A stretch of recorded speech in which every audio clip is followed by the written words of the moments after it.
Hi.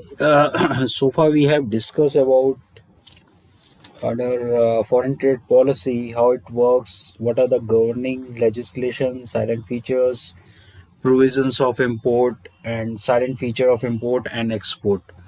And in export of goods, right now I'm going to discuss about export of repaired goods.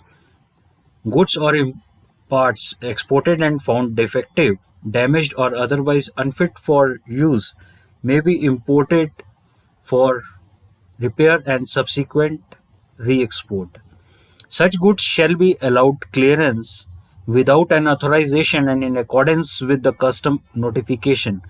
However, re-export of such defective parts, spares by the companies or firms and original equipments manufactured shall not be mandatory if they are imported exclusively for undertaking root cause analysis, testing and evaluation purpose. Now let's discuss about private bond warehouse for export. Private bond warehouses which are set up exclusively for export shall be entitled to procure goods from domestic manufacturers without payment of the duty supplies made by the domestic supplier to such notified warehouses shall be treated as physical export provided payments are made in free foreign exchange. Denomination of export contract. All exporters or export contracts and invoices shall be denominated either in freely convertible currency or Indian rupee, but export proceeds shall be realized in free convertible currency. However, export proceeds against specific exports may also be realized in rupee, provided it is through a freely convertible Vostro account of non-resident bank situated in any country other than a member country of Asian Clearing Union or Nepal or Bhutan. Additionally, rupee payment through Vostro account must be against the payment in free foreign currency by buyer in his non-resident bank account.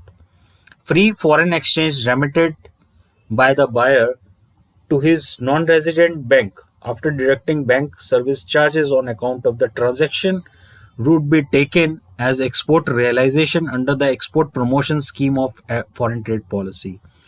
Contract for which payments are received through Asian Clearing Union shall be denominated in Asian Clearing Union dollar. Central government may relax provisions in this regard in appropriate cases. Export contracts and invoices can be denominated in Indian rupee against the Exim Bank Government of India line of credit. Non-realization of export proceeds. If an exporter fails to realize export proceeds without time specified by the RBI, he shall, without the prejudice to any liability or penalty under any law in force, will be liable to action in accordance with the provisions of FTDR Act, rules and order made thereunder and provision of FTP. Free movement of the export goods. Consignment of items meant for export shall not be withheld, delayed for any reason for by any agency of the central state government. In case of any doubt, authorities concerned may ask for undertaking from exporter and release such consignment. No seizure of export related stock. No seizure of stock shall be made by any agency so as to disrupt manufacturing activity and delivery schedule of the export in exceptional cases. Concerned agency may seize the stock on basis of prima facie evidence of various regulatories. However, such seizure should be lifted within 7 days unless the irregularities are substanted.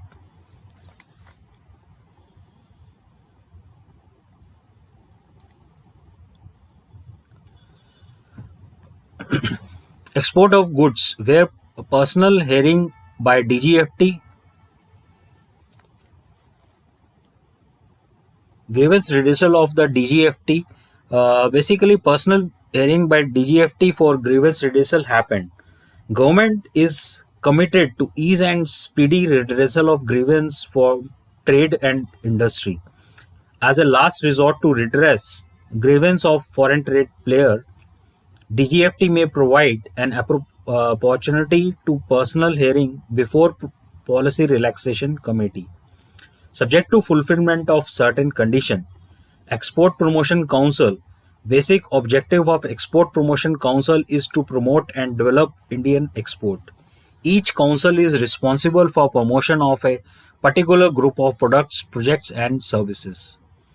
Registration cum membership certificate.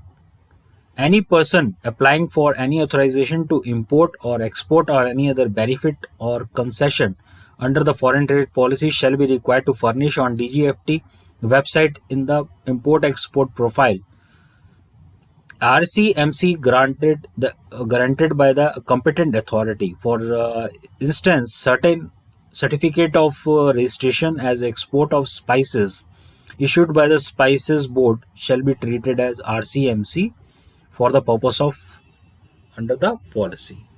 Thank you so much for listening me. And in coming presentation, I am going to discuss all respective provisions which are applicable in under foreign trade policy. So please subscribe my channel so to share with you guys good and valuable presentations. Thank you so much.